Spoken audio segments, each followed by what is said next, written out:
भगवान के बाण लगने के बाद में भगदड़ मच गई। वहां पर अर्जुन भी कहा जल्दी चलो, कृष्ण चले गए और जो है यहां से जल्दी भाग लो, यहां विपत्ति आपत्ति आने वाली है।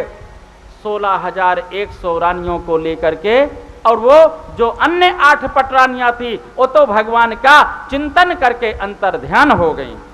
रुक्मिणी, सत्यभामा, मित्रबिंदा, कालिंदी, लक्ष्मणा आदि, सत्या, नग्न, जिति आदि वो अंतर ध्यान हो गई और भगवान के नित्य धाम को, दिव्य लोक को प्राप्त हो गई। उसके बाद में 16,100 रानियों को लेकर के अर्जुन चल पड़े। कहा जल्दी चलो, जल्दी करो।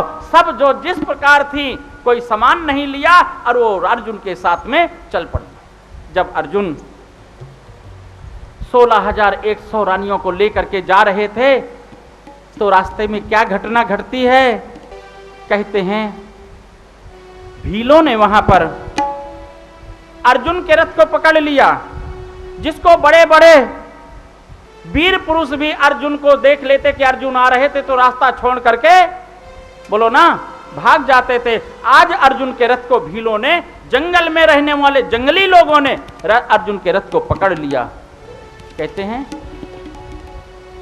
समय न कुछ कर सके, समय बड़ा बलवान, भीलन लूटी गोपिका, वही अर्जुन वही बाण।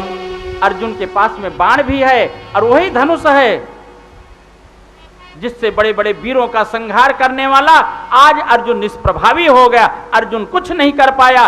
और अर्जुन के रहते, अर्जुन के देखते देखते वहां के भीलों ने उन भगवान श्री कृष्ण की जो 16,100 रानियां थी उनके आभूषण उतार लिए, कीमती कीमती चूड़ियां, नगों से जड़े हुए नाना प्रकार का जो श्रृंगार था सब उतार लिया। यहां तक कि अर्जुन का मुकुट छीन लिया, अर्जुन के रथ के माणिक मणियों को छीन लिया।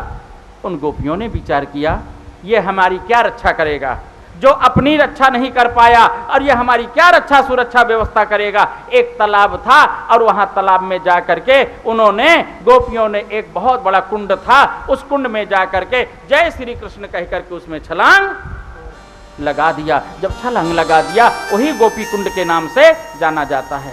जब आप द्वारिका जाएंगे तो वहां पर एक गोपी तालाब है, गोपी कुंड, वहां पर चंदन निकलता है और उन गोपियों के अस्थियों से क्या बन गया, चंदन बन गया। गोपी कुंड में जाएंगे, जब जाना द्वारिका जरूर जाना, अवश्य जाना। भारत में पहली बार आए हो, भारत में दोबारा नहीं आओगे, इस भूमि पर दोबारा नहीं आओगे। अगर आ भी गए तो ऐसा घर परिवार में, ऐसा दिल दिमाग लेकर के, ऐसा शरीर लेकर के, क्योंकि कैमरेमैन के कैमरे में एक तस्वीर निकलती है। उस विश्व का जो कैमरामैन है, अर्थात जो ब्रह्मांड का कैमरामैन है, परमात्मा का जो कैमरा है, उस कैमरे में एक बार में एक ही तस्वीर, बोलो ना, अगर किसी की मिलती जुलती भी है तो दोनों की आयु बराबर नहीं होगी। दोनों, सब उनकी दोनों की सोच एक सी, दोनों की रुचि एक सी नहीं होगी, सब कुछ अलग। कैमरेमैन के कैमरे में एक तस्वीर निकलती है और वो है तस्वीर फर्स्ट एंड लास्ट। ये मानव जीवन पहला जीवन है और अंतिम जीवन है, दोबारा फिर ये जीवन नहीं मिलेगा। इसलिए जितना अच्छा करना चाहते हो, जितना कुछ सत्कर्म करना चाहते हो, जितना पुण्य करना चाहते हो, जितना धर्म करना चाहते हो, उतना कर लो। मरने के बाद में कौन कहाँ जाएगा, किस धूल में मिलेगा, किस कोने में मृत्यु होगी, रेल में होगी, ट्रेन में होगी, गली में होगी, कहाँ पर होगी, किसी की मृत्यु का प्रमाण पत्र किसी के पास में नहीं है। तो सही, पर मालूम नहीं है, उसको मालूम है, हमें नहीं मालूम है।